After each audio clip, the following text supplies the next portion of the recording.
Alright guys, how much water should you be drinking? I'm sure you've heard the terms like half your body weight in ounces and things like that.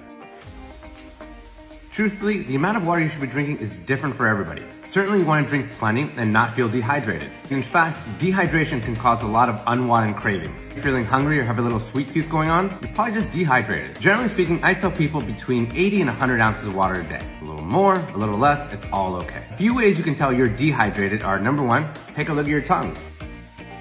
If it's pale in color, you're probably dehydrated. You can also do the skin test. Grab a hold of your skin. If it bounces back pretty quickly, you're hydrated. Goes back slowly, most likely you're dehydrated. If you are fasting, water in the morning is certainly more important. You have nothing in your system, so that water can act like a daily cleanse. I recommend these types of waters.